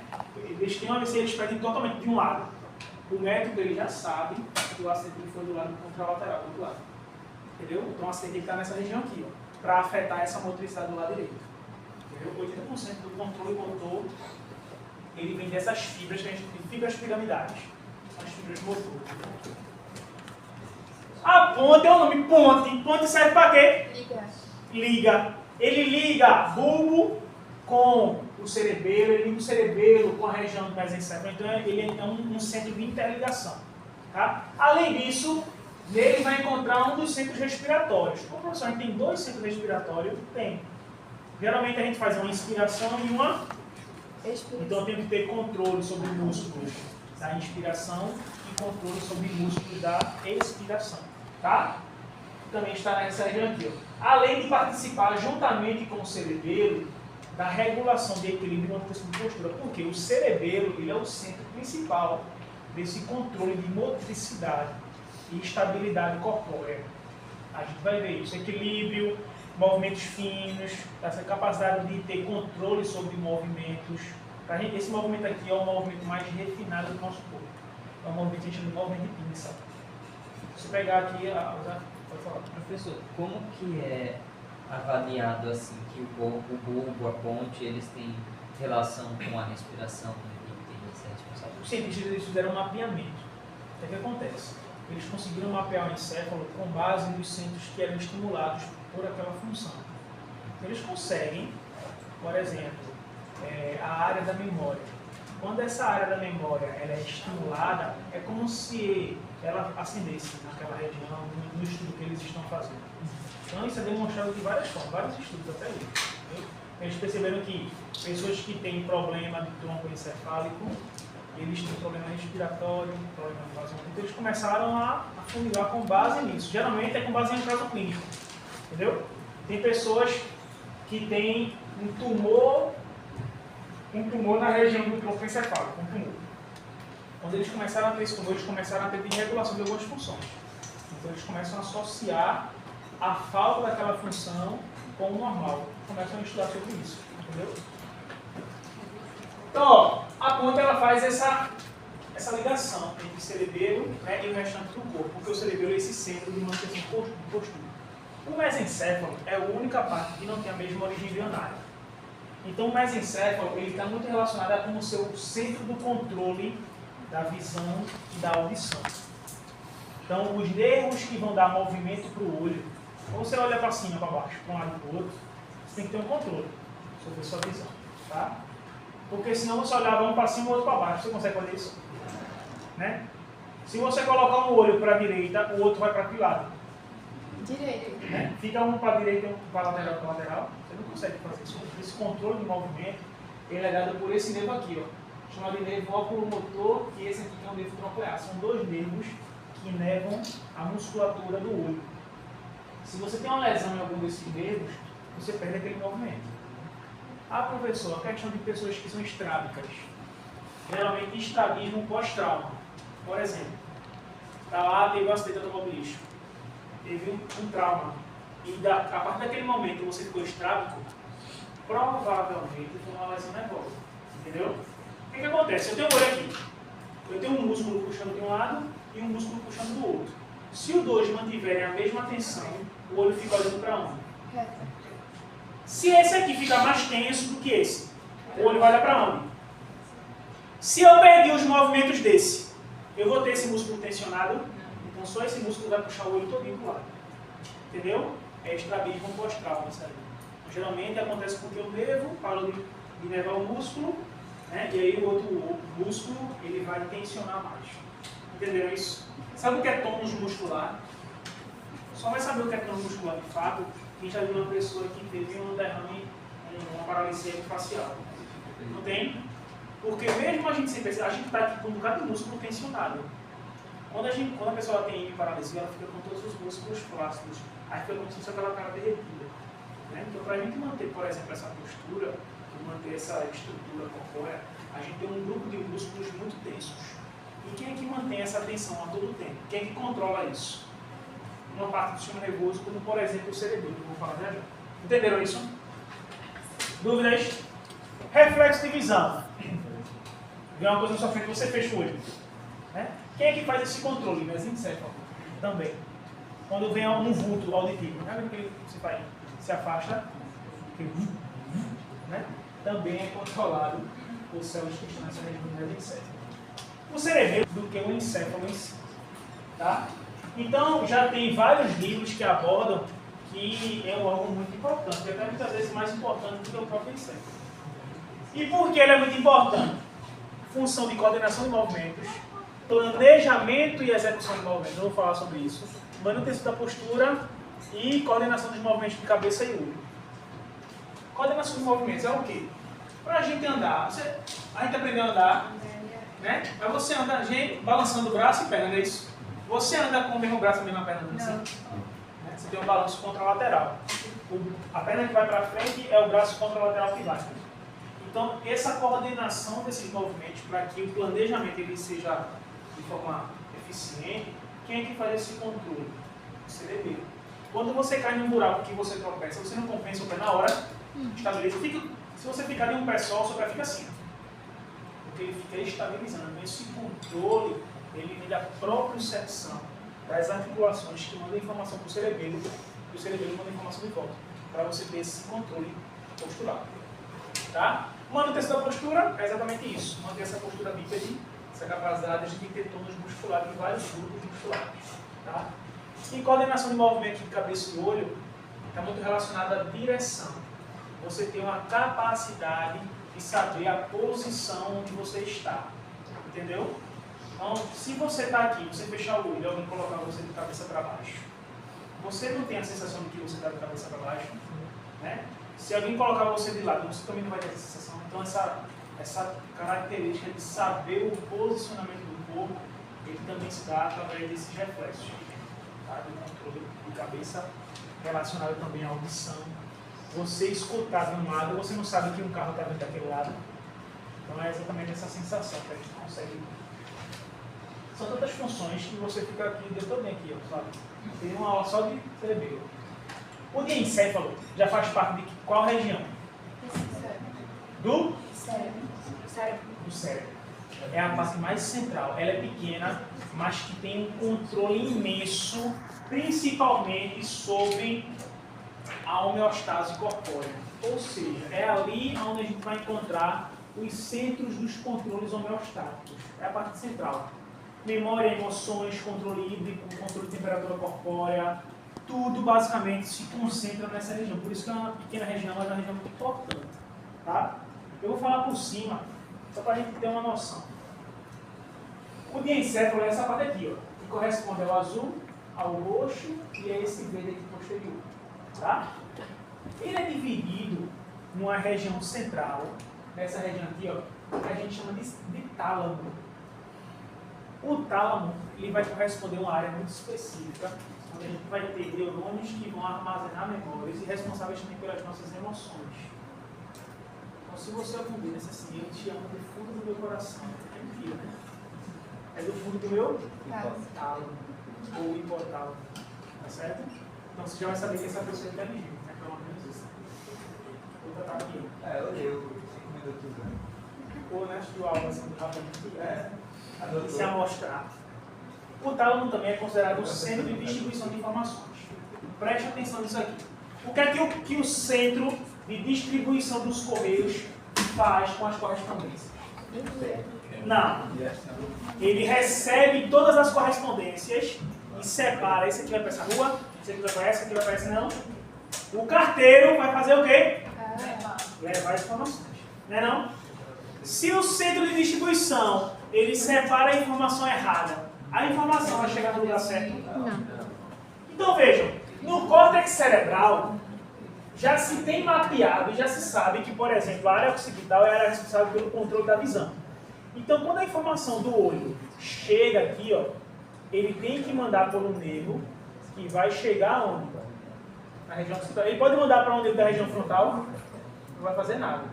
Ele tem que mandar a informação para o lugar cortical correto, para onde ele vai ser interpretado, tanto de ida como também de convergência, de volta. Então, por isso que ele também é considerado um centro de distribuição de informações, tanto de informações aferentes como de informações eferentes. Entenderam isso? Eu quero mexer o dedo mindinho do meu pé, que é um dedo específico. Então, a informação vem dessa região central aqui, de uma área específica, manda para o tálamo vai mandar para um nervo específico que vai descer pela medula, vai sair pelo nervo sacral, vai passar pela perna, vai chegar no dedo mínimo e você vai fazer o quê? Vai adicionar o dedo. Tá bom? Abaixo do tálamo, abaixo é o quê? O hipotálamo, vocês vão ver muito bem isso em fisiologia. Agora vocês vão ver lindo mesmo. A fisiologia vai pegar bom com vocês. Primeira aula de fisiologia, vocês vão lembrar, é sobre a homeostase. Primeira aula de fisiologia, é sobre o hipotálamo. Essa região aqui, ó, ela vai apresentar vários núcleos, centros controladores relacionados à temperatura corpórea. Qual é a nossa temperatura padrão? 16,5, 37, né? Existe uma faixa ali, não é isso? Se essa temperatura eleva acima de 40, e se ela baixa muito? Ele tem degradação de proteínas, né? Você pode morrer. Então, o que é que esse núcleo, essa região vai fazer? Ele vai controlar para sempre manter a temperatura. Ou você está no sol quente, muito quente, seu corpo está esquentando. O que ele vai fazer para resfriar o corpo? Sua, sede, bebe água para tu suar mais. Né? Estou com sede! Por que você está com sede? Porque a quantidade de água no seu corpo ela já é menor do que deveria. Você está com déficit hídrico. E aí o seu cérebro diz para você assim, ó, bebe água, miséria. Você vai lá e bebe o quê? Você fica saciado da água. Uma coquinha gelada. Se você bebe mais do que é necessário, o que é que o corpo vai fazer? Eu tenho muita água, então eu vou mandar a informação agora lá para os rins. Filtra o sangue, e você vai fazer o quê? Mijar. E você urina mais, você sua mais.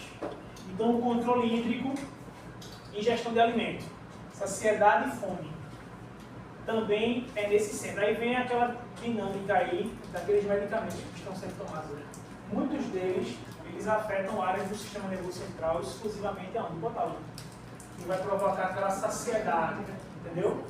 Por isso que as pessoas estão ficando sem fome. Não estou com fome não, estou com vontade de vomitar, né? Porque quando vê a comida. E aí emagrece. Sem comer, você emagrece, não tem outra.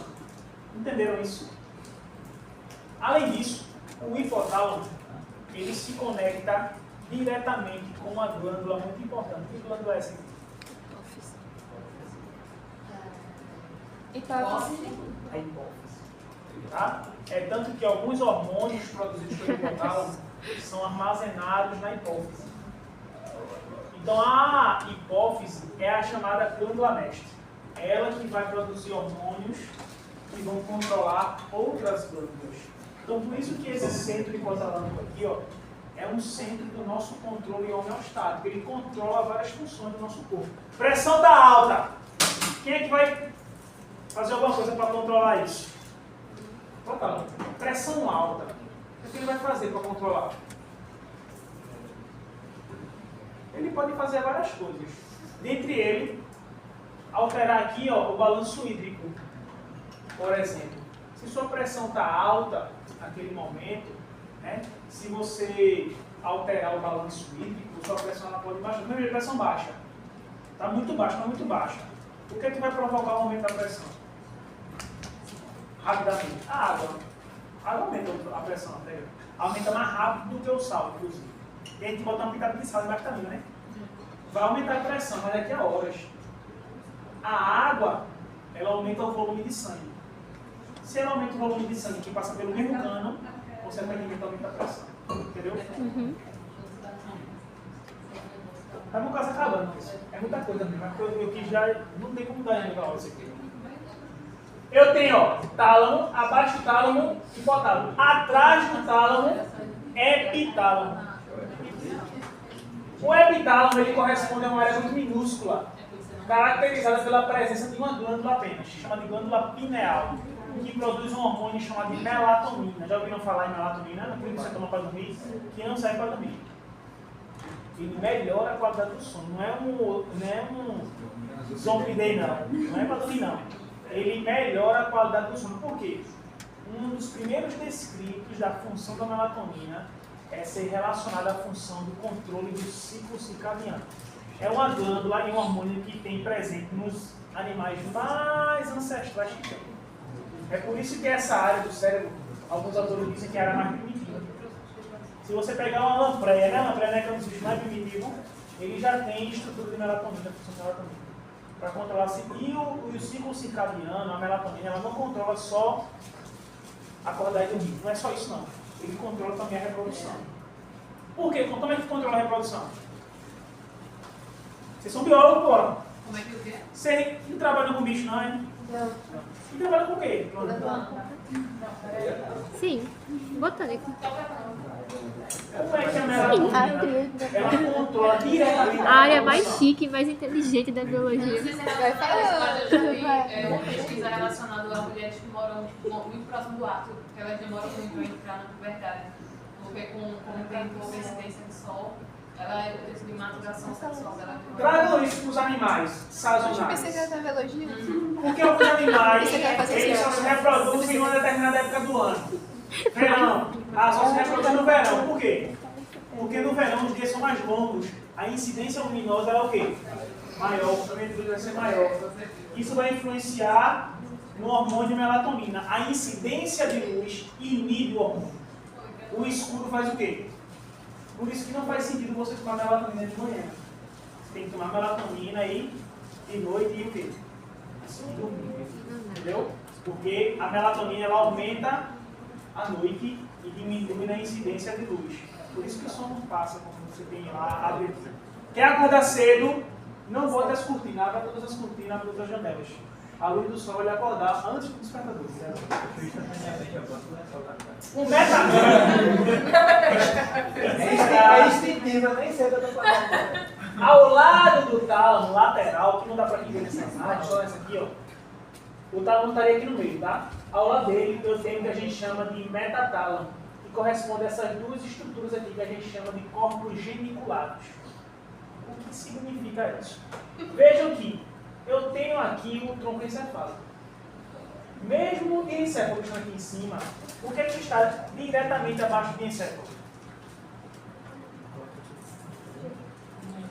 O mesencéfalo, que controla o quê? Visão e audição. Esses corpos geniculados, eles são como se fossem relés. Sabe o que é um relé? Vai saber. Relé. A eletricidade. É como se ele fizesse parte do circuito do controle da visão e da audição. Então a informação de visão e de audição passa por esse relé. Entendeu? Como se ele fizesse parte desse circuito de informação.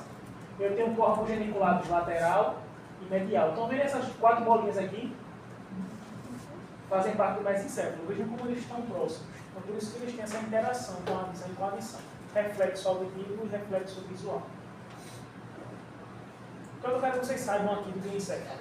O que é tálamo, função principal, o que é hipotálamo, função principal, o que é epitálamo, função principal, e o que é metatálamo, função principal.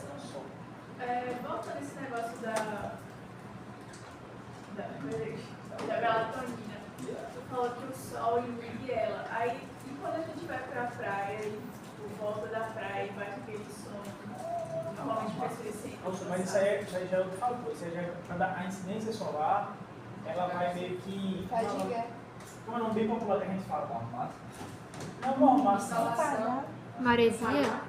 Enfadar, eu sei que não está muito relacionado à questão da melatonina, está relacionado ao esforço físico. O próprio sol, ele faz você aumentar o metabolismo do seu corpo, entendeu? É aquele enfado que você não tem nada a ver com o hormônio em si. Hoje em dia, muita gente está tomando. Porque já se tem várias. É um dos hormônios mais estudados hoje em dia. Eu fiz uma doutorado de melatonina. Em reprodução em ratos. Eu já falei sobre isso, né? Não? Melatonina. Eu provoquei uma lesão no testículo dos ratos. Provoquei uma lesão. E tratei com melatonina. E todos os animais que foram tratados com melatonina tiveram uma regeneração testicular quase completa. Então ela melhora até a capacidade celular da reprodução. Entendeu? Então já tem evidência reprodutiva, neuroprotetor, anticancerígeno. Tem tanta coisa boa, a melatonina. É muito benéfica. Foi. Toda hora eu ando lá de lá. Como é que provoca a lesão? Misturia? Como é? Como é que provoca a lesão? Porque você não Não, provoca você pode provocar de vários tipos. A minha lesão foi o que eu provoquei. Eu que foi eu vi fisiologia no minha anatomia e fisiologia. Aí tem um hormônio que a gente produz chamado de prolactina. Não me lembro a prolactina. Prolactina ela está associada à reprodução em homens, mas em mulheres principalmente também, a produção do leite e a reprodução também. Se a pessoa ela tem um aumento muito alto de prolactina, ela desencadeia vários problemas. Nem pode ter muito alto, nem pode ter zero. Entendeu? Eu peguei rato macho, que já nem tem muita prolactina. E eu induzi o rato a produzir muita prolactina. Eles ficaram hiperprolactinemia. Entendeu? Essa hiperprolactinemia, ela inibiu um eixo que a gente chama de hipotálamo, hipófise e testículo. O que é isso? O hipotálamo manda um hormônio para a hipófise, a hipófise manda um hormônio para o testículo para produzir testosterona. Entendeu? Eu inibi esse eixo com essa hiperprolactinemia. Então, a testosterona do rato fizeram o quê? Se a testosterona cai, eu tenho efeito quem toma anabolizante e para de tomar.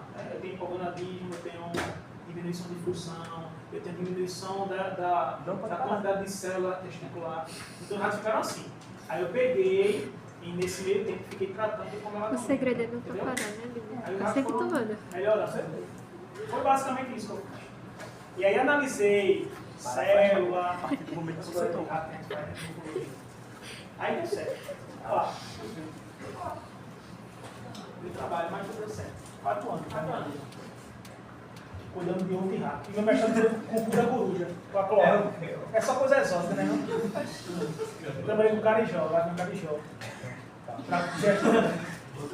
Com a cloaca. Ganhei o prêmio apresentando a morfologia da cloaca da coruja. E defendi o punhão do rato. Só coisa exótica. Que bom, né? O telencéfalo. Eu ganhei até um livro com essa premiação. Foi no congresso, né? Em cima da lareira, o cu da coruja. Cloaca. O telencéfalo. Era histologia, descrição histológica, é nada. É o básico. Além de morrer do urubu, é tanta coisa na vida. Aí você diz assim, professor, já tá bem, professor. De pouco, viu? Fico rindo assim, mas vocês vão se lascar também. Quem quer seguir essa área assim, né? Quem gosta dessa área acadêmica, ou qualquer área assim, vai se lascar um bocadinho na vez. É normal, depois não sei. O telencéfalo é a parte mais desenvolvida, tá certo? Do encéfalo. É nessa região, principalmente na região cortical periférica, onde a gente vai encontrar os corpos neurônicos. É por isso que qualquer lesão periférica, ela provoca um dano em alguma função neuronal, um derrame. Eu tenho sangue derramado, aquele ferro que contém o sangue, ele vai degradar neurônios, ele mata os neurônios. É por isso que um derrame hemorrágico, ele vai provocar sérios problemas, entendeu? Tem um derramamento de sangue, eu tenho um ferro ali das hemoglobinas se destacando em cima dos neurônios, matando aquele neurônio, danificando aquele neurônio. Então, pensa a função, tá? Então, ó, o nosso telencéfalo é a parte maior. Ele vai se desenvolvendo durante a vida. A gente não tem um sistema nervoso completo desenvolvido ao nascer. Sabe que a gente sabe passar das fases da vida, né? Criança, aprendizado, o que a gente aprende até os 3 anos é muito mais do que o que a gente aprende dos 3 até morrer. Então, essa fase de aprendizado inicial é muito importante para o desenvolvimento neuronal. E o sistema nervoso, ele continua se desenvolvendo até o final da sua fase adulta, principalmente. Então, até 20 anos a gente ainda tem desenvolvimento neuronal. Por isso que a gente é uma desgraça na adolescência, né? Você já parou para pensar que você pode estar sendo uma desgraça? Observe sua vida com a sua família, é sério. Agora vocês sabiam que você é 100%, porque sempre tem uma derrota. Mas isso um dia passa. Às vezes, eu lembro da minha adolescência, eu meio que era muito assim. Queria ser o dono de tudo, dono da vida. Não é porra nenhuma, sabe? Não é porra nenhuma. Aí quer discordar dos pais. E depois a gente inverte isso. Aí a gente começa a contar com os pais da gente. Por que eu estou falando de pais? Não é porque eu tenho um problema com meus pais, não. Não tenho, não. Mas é porque são as pessoas que estão diretamente ligadas a gente. Geralmente a gente cria essa repulsa inicial na adolescência dos pais, né? E depois a gente aprimora de volta. Então, até nisso, a gente fala de desenvolvimento neurológico. Essa fase de, hoje em dia, a adolescência está chegando até 19 anos, basicamente, né? Tem adolescente com 30 anos. 35. Antigamente, com 15 anos, o menino já saía de casa, já era expulso de casa, já se lascava, e foda-se. E hoje em dia, 35 anos, nunca trabalhou na vida, tá errado. Não vem dizer que é certo. Meu avô foi expulso com 9 anos. Oi! Se seu roteiro, eu vou passou do 20. Se nunca ter arrumado emprego, já tá errado. Pra mim, já tá errado. Mas você tá estudando. O problema é o nem estudar, nem nada. Quem tá estudando, beleza. Mas quem não estuda nem trabalha mais de 20 anos, é absurdo. Já é isso aí, já é absurdo. Então você tem que ter na consciência isso. Vê que nada a ver da porra, tô falando de quê? Então o encéfalo, eu acho que ele não só... Trauma grátis. O encéfalo, ele não se desenvolve apenas em volume, porque ele cresce, tá certo? Ele se desenvolve em conexões, tanto aumento quanto perdas. Então a gente tem a poda natural, é a poda neuronal. Aquilo que a gente não usa, o corpo ele não vai aprimorar. Então é a lei do uso e desuso mesmo, tá certo? O sistema nervoso ele faz essa poda. É por isso que... aí vocês veem assim, eu gosto de falar assim, eu falo assim. Uma criança, se você deixar ela fazer tudo o que ela quer, quando ela crescer, ela vai dar na sua cara. Entendeu o que eu estou falando? Não? Se seu pai deixou você fazer tudo o que você quer, e quando você hoje é rebelde, pode ter certeza. E se você destrata seus pais, que são as pessoas que fizeram tudo com você, é uma desgraça você. Não mentir, não. Por que eu estou falando isso? Porque os estímulos, eles são absurdos em uma criança. Entendeu? Então ela vai aprender tudo, captar tudo. Então o que é que os pais que estão educando têm que fazer? Tem que ir o quê? Podando. Porque se não poda, entendeu? Isso está relacionado não a comportamento apenas, mas à função neuronal. Então as conexões que são podadas, elas são limitadas. Estão me entendendo? E aí faz com que a gente tenha aquele direcionamento no cognitivo da criança. Até os 7 anos a criança está criando ali a sua personalidade. Então se até os 7 anos você não fez porra nenhuma, daí para frente, não tem mais volta. Isso mesmo, ele vai ter uma readaptação de personalidade. Na verdade, não é nem personalidade, é outra... Esqueci agora. Mas é como se você estivesse podando a... Eita, a tudo tá ali. Depois eu falo. É porque a personalidade é uma coisa muito intrínseca sua, mas é questão de... Pensamento crítico. Esqueci, já falo. É o caráter. O caráter da criança. O caráter é formado até os 7 anos. Entendeu? Então cabe aos pais, aos educadores, ao quem cuida, podar isso. Isso acontece no sistema nervoso. Aquilo que não é muito utilizado, ele é podado. E aquilo que é muito utilizado, ele é aprimorado.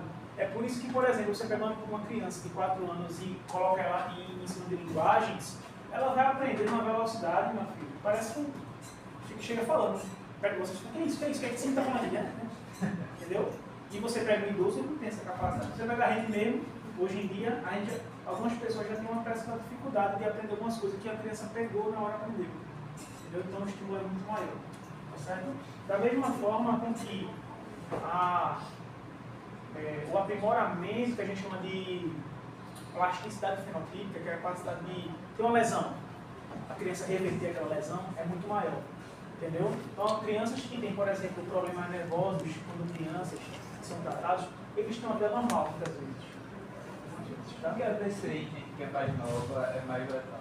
É mais letal por conta da capacidade de neovascularização.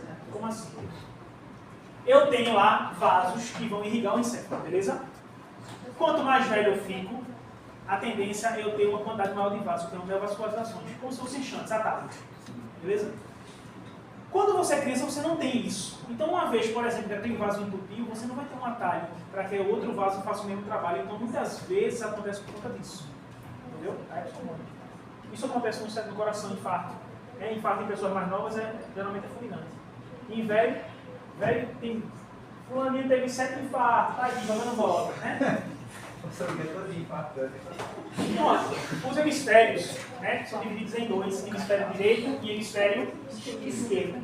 E o encéfalo, de fato, ele é todo formando como se fosse velocidade, não é velocidade, é 5 evoluções.